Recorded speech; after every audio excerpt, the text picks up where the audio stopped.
ఉంటే గుడ్డి గుర్రం పళ్ళుదవుతుందా ప్రభుత్వ యంత్రాంగం అని చెప్పని మేము అడుగుతా ఉన్నాం. కేవలం ముఖ్యమంత్రి గారికి సంబంధించిన వాళ్ళది కాబట్టే, ముఖ్యమంత్రి మేనల్లుడికి సంబంధించింది కాబట్టే ఇవాళ ఈ రకమైనటువంటి ఒక చూసి చూడనట్టుగా ఇవాళ ప్రభుత్వ అధికారులు, మైనింగ్ అధికారులు, పొల్యూషన్ కంట్రోల్ బోర్డు సంబంధించిన వాళ్ళు, కలెక్టర్ కార్యాలయానికి సంబంధించిన వాళ్ళు, ఎంఆర్ఓ కార్యాలయానికి సంబంధించిన వాళ్ళు అందరూ కూడా కుమ్మక్కైపోయి ఇవాళ ఈ దోపిడీలో భాగస్వాములైనట్టుగా స్పష్టంగా కనబడతా ఉంది. ఇది ఎక్కడ దోపిడీ అండి నాకు అర్థం కాదు.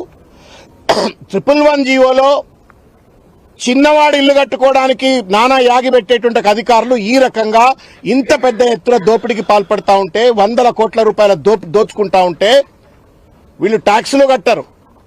ఏ రకమైనటువంటి ఒక పర్మిషన్లు వీళ్లకు లేవు. మేము అడిగినాం, మేనేజర్ అంటే ఎవరో రమేష్ రెడ్డి ఎవరో అడిగినాం. మేము వస్తున్నామని తెలిసి ఆయన ముందే వెళ్ళిపోయిండు.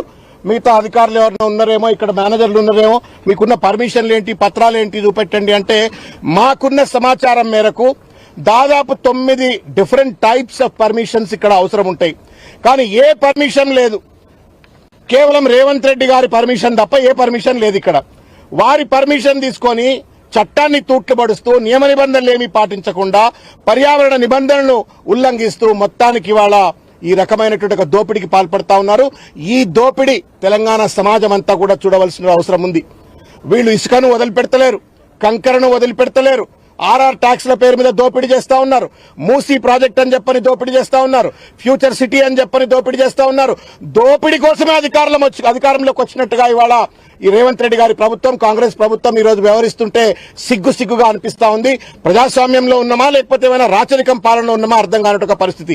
అధికారులు ఇంత పెద్ద ఎత్తున కుమ్మక్క కావడం బహుశా దేశంలో ఎక్కడా కూడా జరగదు. చిన్న క్రషర్ పెట్టి చిన్న డీవియేషన్స్ ఉంటే పోయి దానికి షోకాజ్ నోటీస్ ఇచ్చి సీల్ చేసేటువంటి అధికారులు ఇంత పెద్ద ఎత్తున పర్మిషన్లు లేకుండా ఈ రకమైనటువంటి రీతిలో 3-4 క్రషర్లు నడుపుతా ఉంటే ఎందుకు మీరు ఇలా గుడ్డి గుర్రం పళ్ళుదోయినట్టుగా ఉన్నారు? ఇంతకుముందు ఒక మిత్రుడు చెప్తున్నాడు, ఫత్వా జారీ చేసిండట. ఈ చుట్టుపట్ల ఉన్నటువంటి మీరు చూడండి ఒకసారి, మీరు మీ తెలంగాణ మిత్రులకు కూడా చూపెట్టరు ఆ బిల్డింగ్లు ఏంటి కథ ఏంటి చూపెట్టరు. ఇక్కడ ఎవడు కన్స్ట్రక్షన్ చేసినా ఈ 17 ఎకరాలలో ఉన్నటువంటి ఈ 3-4 క్రషర్లలో వచ్చేటువంటి ఒక మెటల్ ను మాత్రమే తీసుకొని కన్స్ట్రక్షన్ చేయాలా అంటే, ఒకటి మీరు దొడ్డిదారిన 17 ఎకరాల భూమినిచ్చినారు, ఏ పర్మిషన్లు లేకుండా క్రషర్లు నిర్వహించుకునేటువంటి ఒక అత్తసొమ్ము అల్లుడు దానం చేసినట్టుగా వెసులుబాటు కల్పించినారు. దానికి తోడుగా మార్కెట్ కూడా ఇవాళ ప్రభుత్వమే కల్పిస్తా ఉంది, ముఖ్యమంత్రి గారి కార్యాలయమే కల్పిస్తుంది అని చెప్పని ఇవాళ సమాచారం వస్తా ఉంటే నవ్వాలనా ఏడవాలా అర్థం కావట్లేదు. మీకు పర్మిషన్ కావాలంటే పెద్ద పెద్ద బిల్డింగ్లు కట్టేటోళ్ళ